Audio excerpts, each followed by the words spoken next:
پاکستان سمیت دنیا بھر میں رمضان المبارک کی آمد اب صرف چند دنوں کی دوری پر ہے۔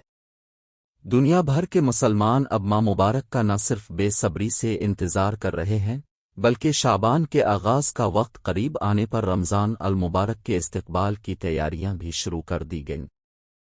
پاکستان میں رمضان المبارک کے آغاز کے حوالے سے محکمہ موسمیات کی پیش گوئی سامنے آ گئی۔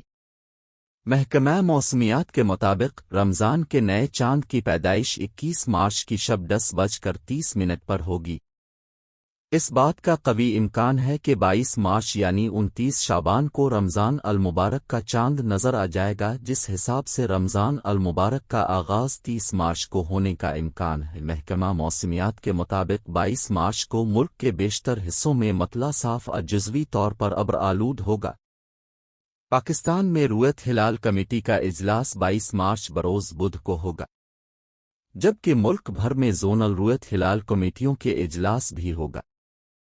اجلاس میں ملک بھر سے موصول ہونے والی شہادتوں کی روشنی میں چاند کی رویت سے متعلق حتمی اعلان کیا جائے گا، جبکہ ماہ مبارک کی آمد میں ایک ماہ باقی رہ جانے پر ملک میں مہنگائی کا طوفان مزید خوفناک شکل اختیار کر گیا۔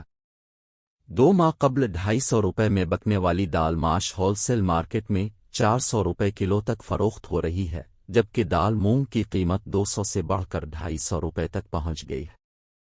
دال چنا 180 روپے سے بڑھ کر 230 روپے کر دی گئی، جبکہ سفید چنے کو بھی پر لگ گئے، جس کے نتیجے میں قیمت 250 روپے سے بڑھ کر 400 روپے کلو تک پہنچ گئے۔ ہول سیل مارکیٹ ڈیلرز کے مطابق لال لوبیا 300 روپے سے بڑھ کر 400 روپے کلو تک پہنچ گیا ہے۔